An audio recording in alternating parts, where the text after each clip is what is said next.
Hello students, आपका स्वागत है हमारे यूट्यूब चैनल पर।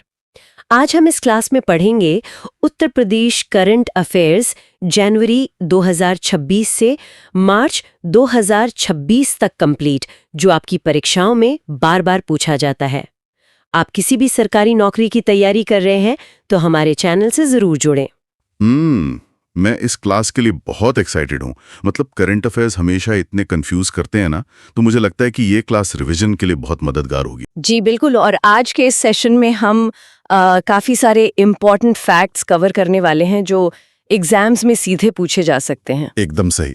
तो चलो अब पहली स्लाइड देखते हैं।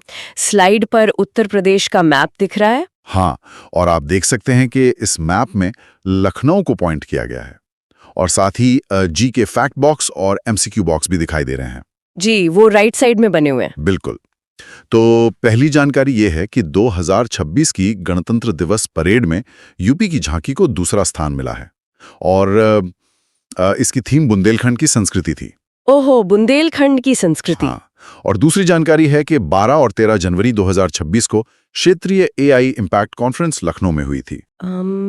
एक डाउट था। हाँ। ये एआई इम्पैक्ट कॉन्फ्रेंस किस तारीख को आयोजित हुई थी? ये 12 और 13 जनवरी 2026 को आयोजित हुई थी। अच्छा, ये पॉइंट एग्जाम के लिए इम्पोर्टेंट लग रहा है। बिल्कुल, बहुत इंपॉर्टेंट है। अगर आप एमसीक्यू बॉक्स देखें तो सीधा सवाल है कि यूपी की झांकी का स्थान कौन सा रहा, जो कि दूसरा है, और एआई कॉन्फ्रेंस कहाँ हुई, तो वो लखनऊ है। जी, मैं इसे नोट कर लेती हूँ। तो कुल मिलाकर यूपी अपनी संस्कृति और एआई दोनों में जो प्रगति कर रहा है वो स्लाइड से साफ है। चलो अब अगली स्लाइड देखते हैं। इस बार मैप में मिर्जापुर और वाराणसी हाईलाइटेड है। हाँ, और यहाँ भी 2 जी के फैक्ट और एमसीक्यू बॉक्स बने हुए हैं। तो इसमें कालीन उद्योग के बारे में कुछ बताया गया है? सही पकड़ा आपने। पूर्वांचल का पहला यान प्रोसेसिंग प्लांट मिर्जापुर में स्थापित हो रहा है, जो वहाँ के कालीन उद्योग के लिए है।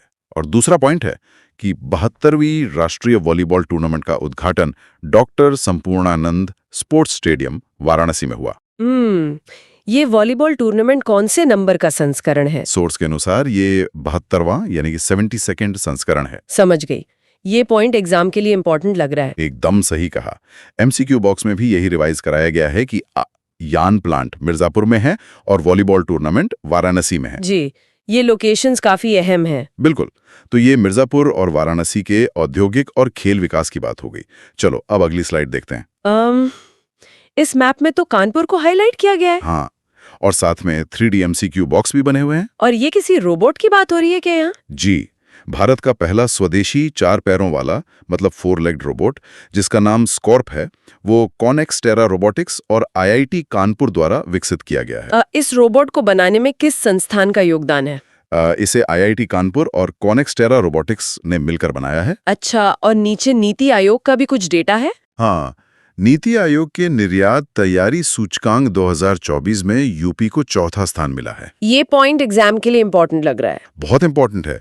एमसीक्यू सवालों में रोबोट का नाम स्कॉर्प और यूपी का एक्सपोर्ट इंडेक्स में स्थान, जो कि 4था है, वो पूछा जा सकता है। जी बिल्कुल, इसे याद रखना होगा। तो यूपी के टेक और एक्सपोर्ट रैंकिंग को हमने समझ लिया। चलो अब अगली स्लाइड देखते हैं।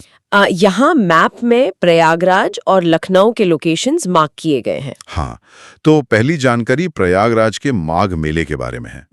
माघ मेला 2026 पौष पूर्णिमा से महाशिवरात्रि तक आयोजित हुआ। माघ मेला कब तक चलेगा? ये मेला पौष पूर्णिमा से लेकर महाशिवरात्रि तक चलेगा। अच्छा, और लखनऊ के बारे में क्या न्यूज़ है? लखनऊ की डॉक्टर शकुंतला मिश्रा विश्वविद्यालय में दृष्टिबाधितों के लिए पहली ब्रेल लाइब्रेरी शुरू की गई है। ये पॉइंट एग्जाम के लिए इम्पोर्टेंट लग रहा है। बिल्कुल। एमसीक्यू बॉक्स में मेले की अवधि और ब्रेल लाइब्रेरी का स्थान, जो कि लखनऊ है, उसी पर चर्चा की गई है। जी, ये इंक्लूसिव एजुकेशन के लिए बहुत अच्छा कदम है। सही कहा। तो संस्कृति और समावेशी शिक्षा की इन पहलों को हमने देखा। चलो अब अगली स्लाइड देखते हैं। इस स्लाइड पर मैप में आगरा और एटा को हरे रंग के पत्ती वाले आइकन के साथ दिखाया गया है। हाँ, वो लीफ आइकॉन पर्यावरण से जुड़ा है। इसमें बताया गया है कि एनजीटी ने आगरा के ताज ट्रिबिजियम जोन में पर्यावरण उल्लंघन पर नोटिस जारी किया है। एनजीटी का गठन किस साल हुआ था? सोर्स के अनुसार इसका गठन 2010 में हुआ था। अच्छा, और वो एटा वाला पॉइंट? हाँ, एटा में राज्य का सबसे छोटा पटना पक्षी अभयारण्य है, जो अब यूपी का 11वां रामसर स्थल बन गया है। ये पॉइंट एग्जाम के लिए इम्पोर्टेंट लग रहा है। ये एकदम सही। एमसीक्यू के लिए एनजीटी का गठन वर्ष 2010 और पटना पक्षी अभयारण्य का जिला जो कि एटा है, ये दोनों स्पष्ट होने चाहिए। जी, मैं रामसर साइट्स की लिस्ट में इसे अपडेट कर लूंगी। बिल्कुल। तो पर्यावरण के नजरिए से ये दोनों पॉइंट्स बहुत अहम हैं। चलो अब अगला स्लाइड देखते हैं। यहाँ मैप में गोंडा जिले पर एक रडार जैसा सर्कल और ग्रीन पॉइंट मार्क्ड है। हाँ, वो रेडार इको सेंसिटिव जोन को दर्शाता है। केंद्र सरकार ने गोंडा के पार्वती अर्गा पक्षी अभयारण्य को हाल ही में इको सेंसिटिव जोन घोषित किया है। इसे इको सेंसिटिव जोन घोषित करने का उद्देश्य क्या है? इसका मुख्य उद्देश्य जैव विविधता यानी बायोडायवर्सिटी और इको टूरिज्म को बढ़ाना है। समझ गई। ये पॉइंट एग्जाम के लिए इम्पोर्टेंट लग रहा है। हाँ बिल्कुल। एमसीक्यू में पूछ सकते हैं कि पार्वती अर्गा कहाँ है, तो जवाब है गोंडा। और इसे क्या घोषित किया गया है, तो वो है इको सेंसिटिव जोन। जी, ये भी पर्यावरण वाले सेक्शन के लिए जरूरी है। सही कहा। तो गोंडा के इस अभयारण्य के नए स्टेटस को हमने कवर किया। चलो अब अगला स्लाइड देखते हैं। इस स्लाइड में लखनऊ को एक ग्लोइंग रडार के साथ दिखाया गया है और 3D MCQ बॉक्स मौजूद है। हाँ, तो यहाँ दो बड़े राष्ट्रीय स्तर के इवेंट्स हैं। पहला 86वां मतलब 86th अखिल भारतीय पीठासीन अधिकारी सम्मेलन लखनऊ में हुआ। ये पीठासीन अधिकारी सम्मेलन यूपी में कौन सी बार हुआ है? ये यूपी में चौथी बार आयोजित हुआ है। अच्छा, चौथी बार। और दूसरा पॉइंट? दूसरा पॉइंट एक शौर्य सम्मान का है। लखनऊ के ग्रुप कैप्टन सुधांशु शुक्ला को सर्वोच्च शांति शालीन वीरता पुरस्कार अशोक चक्र मिला है। ये पॉइंट एग्जाम के लिए इम्पोर्टेंट लग रहा है। बहुत ज्यादा। एमसीक्यू में सम्मेलन का क्रम जो चौथा है और अशोक चक्र विजेता सुधांशु शुक्ला का नाम, दोनों अच्छे से याद कर लें। जी बिल्कुल, नाम नोट कर लिया है। तो लखनऊ के ये दोनों राष्ट्रीय इवेंट्स यहाँ समराइज हो गए। चलो अब अगली स्लाइड देखते हैं। अरे, इस मैप पर तो पूरे यूपी में कई सारे पीले रंग के डॉट्स चमक रहे हैं। हाँ, ये चमकते हुए बिंदु पुरस्कार विजेताओं को दर्शा रहे हैं। वर्ष 2026 में यूपी के कुल 10 व्यक्तियों को पद्मश्री पुरस्कार मिला है। 10 लोगों को? उनमें से कोई खास नाम जो याद रखना हो? जी, इनमें से एक नाम है पैरा एथलीट प्रवीण कुमार का, जिन्हें खेल के क्षेत्र में पद्मश्री दिया गया है। प्रवीण कुमार का संबंध किस खेल से है? वे खेल के क्षेत्र में एक पैरा एथलीट हैं। अच्छा, ये पॉइंट एग्जाम के लिए इम्पोर्टेंट लग रहा है। हाँ बिल्कुल।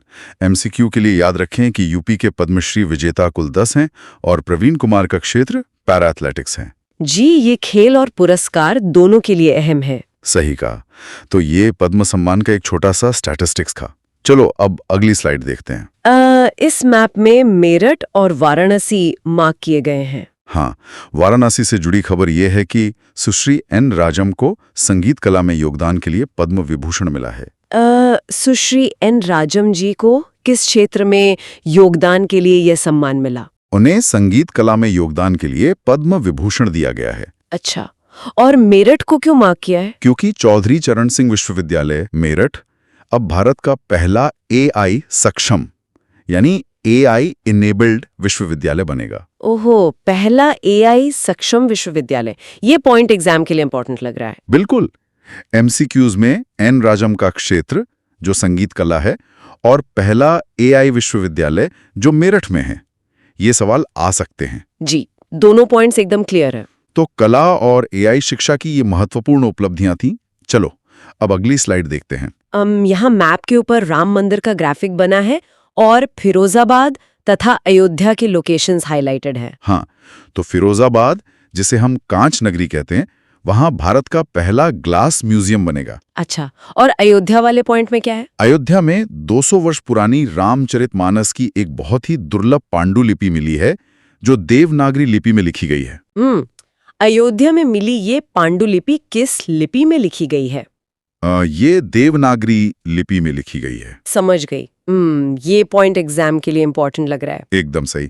ग्लास म्यूजियम कहाँ है? फिरोजाबाद में। और रामचरितमानस की पांडुलिपि कहाँ मिली? अयोध्या में। ये एमसीक्यू के लिए फोकस एरिया है। जी, ये कल्चरल हिस्ट्री के सवाल बन सकते हैं। बिल्कुल। तो ये हमारी सांस्कृतिक और ऐतिहासिक खोज थी। चलो अब अगली स्लाइड देखते हैं। इस स्लाइड पर मैप में मेरठ को मार्क किया गया है और वहां एक ड्रोन या एयरक्राफ्ट जैसा ग्राफिक बना है। हाँ, तो पहली खबर यह है कि अपराधियों की रियल टाइम एआई निगरानी के लिए यूपी सरकार ने यक्ष यानी यक्षा ऐप लॉन्च किया है। इस यक्ष ऐप का मुख्य काम क्या है? इसका मुख्य काम अपराधियों की रियल टाइम एआई निगरानी करना है। अच्छा, और मेरठ में क्या हो रहा है? देश का पहला विशेष ड्रोन व remotely pilot aircraft runway Meerut में विकसित किया जाएगा। ये पॉइंट एग्जाम के लिए इंपॉर्टेंट लग रहा है। हाँ, एमसीक्यू में निगरानी ऐप का नाम जो यक्ष है और ड्रोन रनवे का शहर जो मेरठ है, ये कंफर्म सवाल हो सकते हैं। जी, टेक्नोलॉजी और सुरक्षा के लिहाज से ये अहम है। बिल्कुल। तो सुरक्षा और नई तकनीक की ये पहल हमने देख ली। चलो अब अगली स्लाइड देखते हैं। यहाँ मैप में वाराणसी और संभल हाइलाइटेड दिख रहे हैं। हाँ, तो वाराणसी में भारत की पहली हाइड्रोजन ईंधन आधारित वाटर टैक्सी शुरू की गई है। वाराणसी की ये वाटर टैक्सी किस ईंधन पर आधारित है? ये हाइड्रोजन ईंधन यानी हाइड्रोजन फ्यूल पर आधारित है। ओहो, और संभल में क्या हुआ है? न्यायिक कार्यवाही में एआई का उपयोग करने वाला यूपी का पहला जिला संभल बन गया है। ये पॉइंट एग्जाम के लिए इंपॉर्टेंट लग रहा है। बहुत इंपॉर्टेंट है। एमसीक्यू में वाटर टैक्सी का शहर वाराणसी और एआई न्यायिक कार्यवाही वाला जिला संभल, इन पर ध्यान देना है। जी बिल्कुल। ट्रांसपोर्ट और जुडिशरी दोनों में इनोवेशन हो रहा है। एकदम सही। तो परिवहन और जुडिशरी में एआई का उपयोग हमने कवर कर लिया। चलो अब अगली स्लाइड देखते हैं।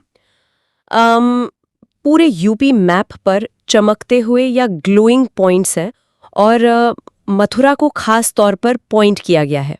हाँ, मथुरा इसलिए पॉइंट किया गया है क्योंकि वहां भारत का पहला नेशनल गौ संस्कृति संग्रहालय बनाया जाएगा। अच्छा, नेशनल गौ संस्कृति संग्रहालय। हाँ, और जो ग्लोइंग पॉइंट्स हैं वो राज्य के बजट को दर्शाते हैं।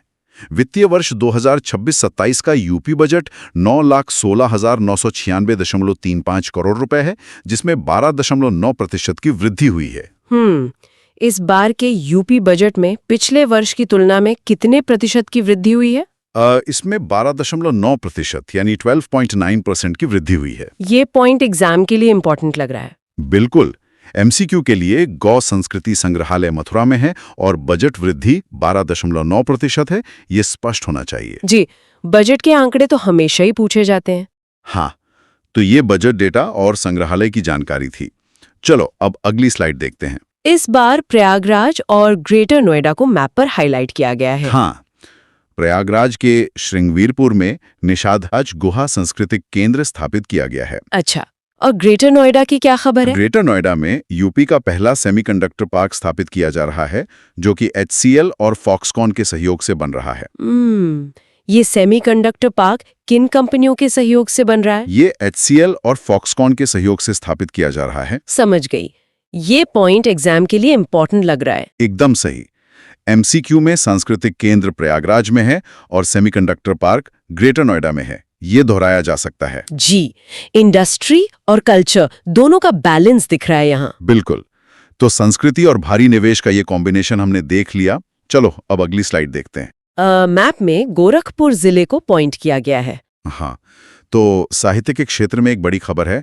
लेखिका ममता कालिया को उनकी कृति जीते जी इलाहाबाद के लिए साहित्य अकादमी पुरस्कार 2025 मिला है। ममता कालिया जी को ये पुरस्कार उनकी किस कृति के लिए मिला है? उन्हें ये जीते जी इलाहाबाद के लिए मिला है। अच्छा, और गोरखपुर में क्या उद्घाटित हुआ है? मार्च 2026 में 71वें मतलब 71st software technology parks of India का उद्घाटन गोरखपुर में हुआ है। ये पॉइंट एग्जाम के लिए इंपॉर्टेंट लग रहा है। हाँ, एमसीक्यू के लिए ममता कालिया की रचना जीते जी इलाहाबाद और 71वां टेक पार्क गोरखपुर, ये दोनों बहुत जरूरी हैं। जी, साहित्य और तकनीक की ये जानकारी मैंने लिख ली है। बढ़िया।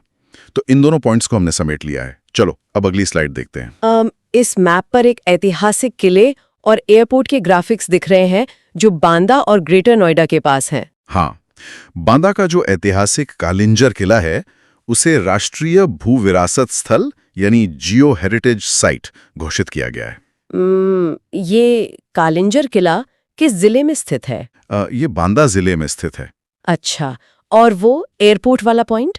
ग्रेटर नोएडा का जो जेवर अंतर्राष्ट्रीय हवाई अड्डा है वो देश का पहला इको फ्रेंडली एयरपोर्ट बन गया है। ओहो, इको फ्रेंडली एयरपोर्ट, ये पॉइंट एग्जाम के लिए इंपॉर्टेंट लग रहा है। बिल्कुल। एमसीक्यू में भू विरासत स्थल कालिंजर किला और इको फ्रेंडली एयरपोर्ट जेवर अंतर्राष्ट्रीय, इन पर बहुत जोर दिया जा सकता है। जी, ये एनवायरनमेंट और हेरिटेज दोनों के लिए अच्छा कदम है। सही कहा। तो ऐतिहासिक धरोहर और ग्रीन इंफ्रास्ट्रक्चर की बात हो गई। चलो अब अगली स्लाइड देखते हैं। इस बार पूरे यूपी मैप पर नीले और हरे रंग की चमकती हुई नेटवर्क लाइंस हैं जो कनेक्टिविटी दिखा रही हैं। हाँ, तो यूपी कैबिनेट ने ग्रामीण कनेक्टिविटी के लिए मुख्यमंत्री ग्राम परिवहन योजना 2026 को मंजूरी दी है। अच्छा, और ये दूसरी योजना कौन सी है? डिजिटल गवर्नेंस बढ़ाने के लिए नवयुग पालिका योजना स्वीकृत की गई है, जिसमें 55 नगर पालिका और 3 नगर पंचायत शामिल हैं। नवयुग पालिका योजना में कितनी नगर पालिकाएं शामिल की गई हैं? इसमें 55 यानी 55 नगर पालिकाएं और 3 नगर पंचायतें शामिल हैं। समझ गए। ये पॉइंट एग्जाम के लिए इम्पोर्टेंट लग रहा है। बहुत इंपॉर्टेंट है। एमसीक्यू में ग्रामीण कनेक्टिविटी योजना का नाम और नगर पालिकाओं की संख्या जो कि 55 है, ये स्पष्ट होना चाहिए। जी, ये गवर्नेंस वाला सेक्शन तो एग्जाम्स में आता ही है। बिल्कुल। तो ग्रामीण परिवहन और डिजिटल प्रशासन के ये फैसले हमने देख लिए। चलो अब अगली स्लाइड देखते हैं। मैप में गोरखपुर और वाराणसी हाईलाइटेड है और एक छोटे से पेड़ या ट्री का आइकॉन भी बना है। हाँ, वो पेड़ वाला आइकनिक रिकॉर्ड के लिए है। पर पहले गोरखपुर की बात करें। वहाँ cyber forensic research centre Madan Mohan Malviya प्रौद्योगिकी विवि में खोला गया है। ये साइबर फॉरेंसिक रिसर्च सेंटर किस विवि में खुला है? ये मदन मोहन मालवीय प्रौद्योगिकी विवि जो गोरखपुर में है, वहाँ खोला गया है। अच्छा, और वाराणसी का क्या रिकॉर्ड है? वाराणसी में 1 घंटे में 2.5 लाख पेड़ लगाकर एक नया गिनीज वर्ल्ड रिकॉर्ड बनाया है। ये पॉइंट एग्जाम के लिए इंपॉर्टेंट लग रहा है। एकदम सही। एमसीक्यू में साइबर फॉरेंसिक सेंटर गोरखपुर और पेड़ लगाने का रिकॉर्ड वाराणसी, इन दोनों की प्रैक्टिस करनी होगी। जी, वर्ल्ड रिकॉर्ड्स तो वैसे भी जरूरी होते हैं। हाँ, तो वर्ल्ड रिकॉर्ड और साइबर सुरक्षा दोनों को हमने कवर कर लिया है। चलो अब अगली स्लाइड देखते हैं। इस मैप में लखनऊ के पास निवेश के लिए सिक्के या ग्राफ का आइकन और खेल के लिए मेडल व ट्रॉफी का आइकन बना है। हाँ, तो यूपी सरकार उद्यमियों को व्यवसाय शुरू करने के लिए निवेश मित्र 3.0 पोर्टल की सुविधा दे रही है। निवेश मित्र 3.0 पोर्टल किन लोगों के लिए है? ये व्यवसाय शुरू करने वाले उद्यमियों यानी एंटरप्रेन्योर्स के लिए है। अच्छा, और खेल के लिए क्या न्यूज है? राज्य में लक्ष्मण और रानी लक्ष्मीबाई खेल पुरस्कार की धनराशि को 3.11 लाख से बढ़ाकर सीधा 10 लाख रुपए कर दिया गया है। ये पॉइंट एग्जाम के लिए इंपॉर्टेंट लग रहा है। बिल्कुल। एमसीक्यू में निवेश मित्र 3.0 का संबंध व्यवसाय व निवेश से है और खेल पुरस्कार राशि अब 10 लाख है, ये सवाल आ सकते हैं। जी, बिजनेस और स्पोर्ट्स दोनों के लिए ये अच्छा अपडेट है। सही कहा। तो बिजनेस, इन्वेस्टमेंट और स्पोर्ट्स फंडिंग को हमने समराइज कर लिया। चलो अब अगली स्लाइड देखते हैं। इस आखिरी मैप में गाजियाबाद और झांसी को मार्क किया गया है और वहां मिलिट्री और पोल्यूशन के आइकॉन्स बने हैं। हाँ, तो IQA रिपोर्ट के अनुसार भारत का सबसे प्रदूषित शहर लोनी बन गया है, जो कि गाजियाबाद में है। अच्छा, लोनी सबसे प्रदूषित है। और झांसी में क्या हुआ है? मार्च 2026 में भारतीय सेना ने अमोघ ज्वाला अभ्यास बबीना रेंज झांसी में संपन्न किया। सेना का ये अमोघ ज्वाला अभ्यास किस महीने में हुआ? ये अभ्यास मार्च 2026 में संपन्न हुआ। समझ गई। ये पॉइंट एग्जाम के लिए इम्पोर्टेंट लग रहा है। बिल्कुल इम्पोर्टेंट है। एमसीक्यूज में सबसे प्रदूषित शहर लोनी और सैन्य अभ्यास का स्थल झांसी, इन दोनों को अच्छे से दोहरा लें। जी, इसे आखिरी पॉइंट के तौर पर नोट कर लिया है। बढ़िया। यहाँ स्लाइड में यूपी का एक हरा नक्शा दिख रहा है और बीच में लखनऊ एकदम चमक रहा है। ऊपर की तरफ 3 टेक्स्ट बॉक्सेस हैं और नीचे 2 MCQ बॉक्स दिए गए हैं। अच्छा, तो इसमें क्या क्या पॉइंट्स दिए हैं? हाँ, तो इसमें लिखा है कि लखनऊ में प्रदेश का पहला AI कंप्यूट हब बन रहा है। ठीक है। और 12 से 13 जनवरी 2026 को यहाँ यूपी क्षेत्रीय AI इम्पैक्ट कॉन्फ्रेंस हुई थी। साथ ही 21 मार्च को राष्ट्रीय वानिकी संवाद, जिसे अरण्य समागम भी कहते हैं, वो भी यहीं हुआ। एक डाउट है मुझे, AI कंप्यूट हब का यहाँ क्या काम है? देखिए, टेक्स्ट के अनुसार ये प्रदेश का पहला हब है जो खास तौर पर AI के विकास के लिए विकसित किया जा रहा है। ये पॉइंट एग्जाम के लिए इम्पोर्टेंट लग रहा है। हाँ, MCQ में सीधा पूछेंगे कि पहला AI हब कहाँ है या अरण्य समागम कहाँ हुआ। दोनों का ही उत्तर लखनऊ है। समझ गया। तो कुल मिलाकर लखनऊ तकनीक और प्रकृति दोनों में आगे है। चलो अब अगली स्लाइड देखते हैं। ठीक है। इस स्लाइड में आप देख सकते हैं कि यूपी के नक्शे के एकदम बीच में सशस्त्र बलों यानी आर्मी, नेवी और एयरफोर्स का प्रतीक चिन्ह मतलब एम्ब्लेम है और किनारे पर कुछ सितारे बने हुए हैं। अच्छा, तो ये डिफेंस के बारे में है। सही कहा। इसमें बताया गया है कि लखनऊ में ब्रह्मोस एरोस्पेस परीक्षण सुविधा स्थापित हुई है। इसके अलावा पहला नौसेना गैलेंट्री म्यूजियम भी यहीं बना है। ओहो। और गोमती नगर में 65 फीट ऊंची प्रतिमाओं वाला राष्ट्रीय प्रेरणा स्थल खुला है। एक और पॉइंट है कि ग्रुप कैप्टन सुधांशु शुक्ला को अशोक चक्र मिला है। यूपी तो समुद्र के किनारे नहीं है, फिर नौसेना म्यूजियम लखनऊ में क्यों? देखिए, ये गैलेंट्री यानी वीरता म्यूजियम है जो खास तौर पर नौसेना के शौर्य को दर्शाने के लिए स्थापित किया गया है। अच्छा, ये पॉइंट एग्जाम के लिए इंपॉर्टेंट लग रहा है। हाँ बिल्कुल। पहला नौसेना संग्रहालय और अशोक चक्र विजेता दोनों एमसीक्यू बॉक्स में साफ साफ दिए गए हैं। तो लखनऊ अब शौर्य और प्रेरणा का भी केंद्र है।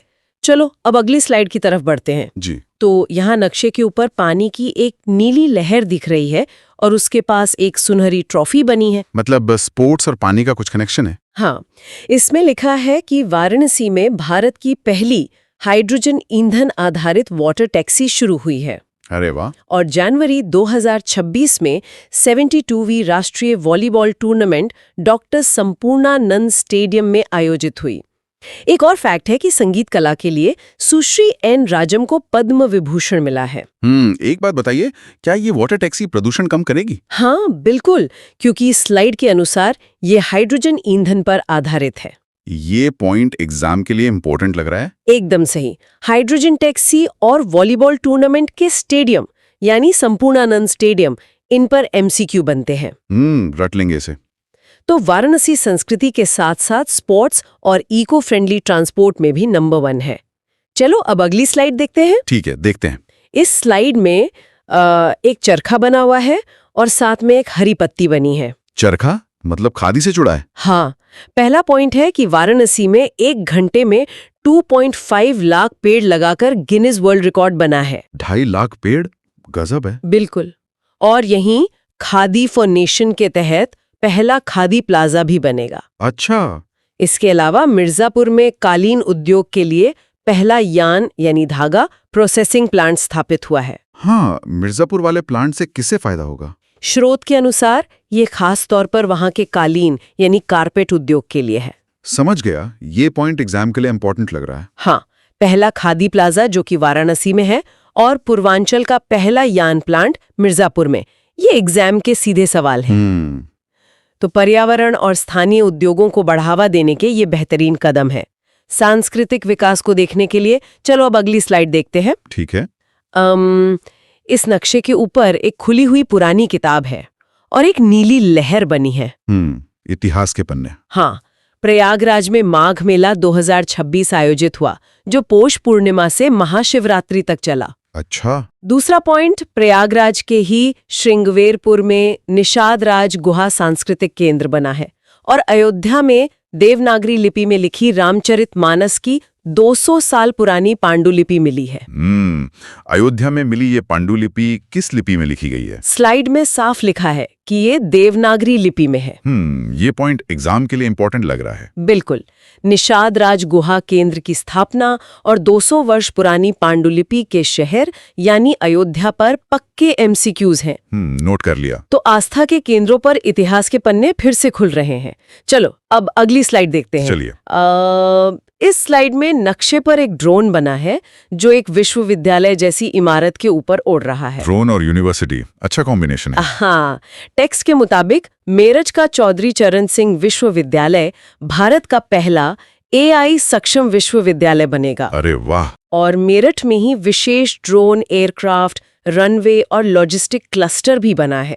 इसके साथ ही बागपत में अंतर्राष्ट्रीय योग एवं आरोग्य केंद्र बना है। मेरठ में ये जो विशेष रनवे बन रहा है वो किस चीज के लिए है? ये विशेष रूप से ड्रोन, एयरक्राफ्ट और लॉजिस्टिक क्लस्टर के लिए है। ये पॉइंट एग्जाम के लिए इंपॉर्टेंट लग रहा है। हाँ, पहला AI सक्षम विश्वविद्यालय और ड्रोन रनवे दोनों के लिए मेरठ सही जवाब होगा। याद रहेगा। तो पश्चिमी यूपी एजुकेशन और ड्रोन टेक्नोलॉजी का हब बन रहा है। चलो अब अगली स्लाइड देखते हैं। ठीक है। यहाँ नक्शे के ऊपर एक माइक्रोचिप बनी है और साथ में एक हवाई जहाज बना हुआ है। माइक्रोचिप। हाँ, पॉइंट्स देखते हैं। ग्रेटर नोएडा में इको फ्रेंडली जेवर एयरपोर्ट और पहला सेमीकंडक्टर पार्क बन रहा है। अच्छा, चिप इसलिए बनी है। सही कहा। और अगला पॉइंट है कि IQ Air 2025 रिपोर्ट के अनुसार गाजियाबाद का लोनी दुनिया का सबसे प्रदूषित शहर है। बाप रे, सबसे प्रदूषित। और गाजियाबाद में ही सर्वोच्च न्यायालय द्वारा पहली बार निष्क्रिय इच्छा मृत्यु यानी पैसिव यूथेनेशिया को मंजूरी दी गई है। दुनिया के सबसे प्रदूषित शहर में भारत का स्थान क्या है? रिपोर्ट के अनुसार भारत 6वें स्थान पर है और लोनी शहर सबसे ऊपर। ये पॉइंट एग्जाम के लिए इंपॉर्टेंट लग रहा है। बिल्कुल। पहला सेमीकंडक्टर पार्क ग्रेटर नोएडा में और सबसे प्रदूषित शहर लोनी, ये एग्जाम के हॉट क्वेश्चंस है। तो विकास के साथ प्रदूषण की चुनौती इस स्लाइड में साफ दिखती है। टेक्नोलॉजी की अगली कड़ी में चलो अब अगली स्लाइड देखते हैं। चलिए। इस स्लाइड में एक स्मार्टफोन दिख रहा है, AI लिखा हुआ एक टेक्स्ट है और एक मैग्नीफाइंग ग्लास है। मतलब टेक और रिसर्च। हाँ, IIT कानपुर और शिक्षा मंत्रालय ने साथ ही ऐप लॉन्च किया है और यहीं ग्रीन हाइड्रोजन एक्सीलेंस सेंटर भी बनाया गया है। अच्छा। दूसरी तरफ गोरखपुर में 71वां STPI यानी सॉफ्टवेयर टेक्नोलॉजी पार्क उद्घाटित हुआ है और मदन मोहन मालवीय प्रौद्योगिकी विश्वविद्यालय गोरखपुर में साइबर फोरेंसिक रिसर्च सेंटर स्थापित हुआ है। ये साथ ही आप किसने मिलकर लॉन्च किया है? शिक्षा मंत्रालय ने IIT कानपुर के साथ मिलकर। ये पॉइंट एग्जाम के लिए इंपॉर्टेंट लग रहा है। एकदम। साथ ही ऐप के लिए IIT कानपुर और 71वें STPI के लिए गोरखपुर। MCQs के लिए याद रखें। बिल्कुल। तो साइबर सुरक्षा और छात्रों की मदद के लिए ये बेहतरीन पहल है। चलो अब अगली स्लाइड देखते हैं। ठीक है। इस स्लाइड में नक्शे पर एक सफेद गाय की मूर्ति दिख रही है और एक चमकता हुआ कांच का दिया या ग्लास रखा है। गाय और कांच। हाँ, पॉइंट्स हैं कि मथुरा में भारत का पहला नेशनल गौ संस्कृति म्यूजियम बनेगा, फिरोजाबाद में ग्लास म्यूजियम और आर्य गुरुकुल म्यूजियम बनेगा। अच्छा। और आगरा के ताज ट्रेपेजियम जोन को पर्यावरण उल्लंघन पर NGT ने नोटिस दिया है। NGT ने किसे नोटिस दिया है? पर्यावरण उल्लंघन के लिए आगरा के ताज ट्रेपेजियम जोन को। ये पॉइंट एग्जाम के लिए इंपॉर्टेंट लग रहा है। हाँ, पहला गौ संस्कृति संग्रहालय मथुरा में और पहला ग्लास म्यूजियम फिरोजाबाद में, ये पक्के सवाल है। नोट कर लिया। तो संस्कृति सहेजने के साथ साथ ताज के संरक्षण पर भी ध्यान है। चलो बुंदेलखंड की तरफ चलते हैं और अगली स्लाइड देखते हैं। चलिए देखते हैं। यहाँ एक मिलिट्री टैंक है और एक हरे रंग के बाघ का चेहरा नक्शे पे बना है। बाघ का चेहरा। हाँ, बुलेट्स देखते हैं। बबीना रीच, झांसी में भारतीय सेना का अमोघ ज्वाला अभ्यास हुआ। बांदा के कालिंजर किले को राष्ट्रीय भू विरासत स्थल घोषित किया गया है। और चित्रकूट के रानीपुर टाइगर रिजर्व में इको टूरिज्म थीम पार्क को मंजूरी मिली है। कालिंजर किले को कौन सा दर्जा मिला है? इसे राष्ट्रीय भू विरासत स्थल घोषित किया गया है। ये पॉइंट एग्जाम के लिए इंपॉर्टेंट लग रहा है। हाँ, अमोघ ज्वाला अभ्यास कहाँ हुआ? झांसी में। और कौन सा किला भू विरासत बना? कालिंजर। ये याद रखना। बिल्कुल याद रखेंगे। तो रक्षा अभ्यास और इको टूरिज्म से बुंदेलखंड का विकास हो रहा है। पर्यावरण से जुड़ी एक और इम्पोर्टेंट न्यूज। चलो अब अगली स्लाइड देखते हैं। ठीक है। इस स्लाइड में एक सारस या पक्षी उड़ रहा है और उसके नीचे एक नीले रंग की नदी बह रही है। पक्षी अभयारण्य। बिल्कुल। एटा और कासगंज का पटना पक्षी अभयारण्य, जो राज्य का सबसे छोटा है, उसे 11वें रामसर स्थल का दर्जा मिला है। अच्छा। गोंडा के पार्वती अर्गा पक्षी अभयारण्य को इको सेंसिटिव जोन घोषित किया गया है। और बलरामपुर में NGT ने प्रदूषित सुआओ नदी को बहाल करने का आदेश दिया है। यूपी का 11वां रामसर स्थल कौन सा बना है? पटना पक्षी अभयारण्य, जो राज्य का सबसे छोटा अभयारण्य भी है। ये पॉइंट एग्जाम के लिए इंपॉर्टेंट लग रहा है। हाँ, 11वें रामसर स्थल यानी पटना और पार्वती अर्गा के जिले यानी गोंडा पर MCQ बनेगा। वेटलैंड्स और नदियों का संरक्षण एग्जाम के लिए हमेशा महत्वपूर्ण होता है। चलो अब अगली स्लाइड देखते हैं। चलिए। यहाँ स्लाइड में एक काले रंग का 4 पैरों वाला रोबोट कुत्ता एक डिजिटल शील्ड पर खड़ा है। रोबोट कुत्ता? हाँ, पॉइंट्स बताते हैं कि यूपी में 6 जनपदों चित्रकूट, लखनऊ, अलीगढ़, कानपुर, झांसी और आगरा में रक्षा कॉरिडोर बनेगा। अच्छा। डीआरडीओ और आईआईटी कानपुर ने मिलकर भारत का पहला स्वदेशी 4 पैर वाला रोबोट स्कॉर्पियो क्वैक्स टेरा बनाया है और अपराधियों की एआई निगरानी के लिए यूपी पुलिस ने यक्ष ऐप लॉन्च किया है। रक्षा कॉरिडोर कितने जिलों में बन रहा है? स्लाइड के अनुसार ये 6 जनपदों में बनाया जा रहा है। ये पॉइंट एग्जाम के लिए इंपॉर्टेंट लग रहा है। बिल्कुल, रक्षा कॉरिडोर के जिलों की संख्या जो कि 6 है और पुलिस का ऐप यक्ष सीधा पूछा जाएगा। रट लेंगे। तो यूपी पुलिस और सेना अब एआई और रोबोटिक्स से लैस हो रही है। चलो अब अगली स्लाइड देखते हैं जो अवार्ड्स पर है। ठीक है। इस स्लाइड में शीशे के स्टैंड पर उत्तर प्रदेश सरकार का सुनहरा राज चिन्ह रखा हुआ है जिसमें तीर धनुष और मछलियां हैं। तो 2026 में यूपी के 10 व्यक्तियों को पद्मश्री मिला है जिसमें पैरा एथलीट प्रवीण कुमार भी शामिल हैं। हिंदी लेखिका ममता कालिया को जीते जी इलाहाबाद के लिए साहित्य अकादमी पुरस्कार 2025 मिला है। अच्छा। साथ ही 9 खिलाड़ियों को लक्ष्मण और रानी लक्ष्मीबाई पुरस्कार मिला है जिसकी राशि बढ़ाकर 1 लाख रुपए की गई है। ममता कालिया जी को किस रचना के लिए पुरस्कार मिला? उनकी कृति जीते जी इलाहाबाद के लिए। ये पॉइंट एग्जाम के लिए इंपॉर्टेंट लग रहा है। हाँ, पद्मश्री पाने वालों की संख्या यानी 10 और ममता कालिया की कृति एमसीक्यू के लिए मोस्ट इम्पॉर्टेंट है। बिल्कुल। सम्मान और पुरस्कार हमेशा करंट अफेयर्स का स्कोरिंग पार्ट होते हैं। इकोनॉमी की बात करते हैं। चलो अब अगली स्लाइड देखते हैं। चलिए। यहाँ एक डिजिटल टैबलेट के ऊपर एक बड़ा सा सोने का रुपए का चिन्ह मतलब रुपी सिंबल तैर रहा है। मतलब बजट। हाँ, यूपी बजट 2026-27 का आकार 9,16,966.35 करोड़ रुपए है जो 12.9% की वृद्धि है। ओहो। और वृद्ध, निराश्रित महिला और दिव्यांग पेंशन 1,000 रुपए से बढ़ाकर 1,500 रुपए कर दी गई है। साथ ही 24 जनवरी 2026 को एक जनपद एक व्यंजन योजना शुरू हुई। इस बार बजट पिछले साल से कितना बढ़ा है? बजट में पिछले वर्ष की तुलना में 12.9% की वृद्धि हुई है। ये पॉइंट एग्जाम के लिए इंपॉर्टेंट लग रहा है। बिल्कुल। बजट का एग्जैक्ट फिगर जो कि 9,16,966.35 करोड़ है और बढ़ी हुई पेंशन 1,500 रुपए, इसे रट लेना जी। तो ये बजट राज्य के विकास की रूपरेखा साफ दिखा रहा है। और अब हमारी आखिरी स्लाइड, चलो अब इसे देखते हैं। ठीक है, देखते हैं। यहाँ एक सिल्वर रंग का नेटवर्क नोड या इंटरनेट जैसा स्ट्रक्चर बना हुआ है। पॉइंट्स हैं कि नीति आयोग के निर्यात तैयारी सूचकांक 2024 में यूपी को 4था स्थान मिला है। निवेशकों के लिए निवेश मित्र 3.0 और ग्रामीण ब्रॉडबैंड के लिए प्रोजेक्ट गंगा शुरू किया गया है। अच्छा।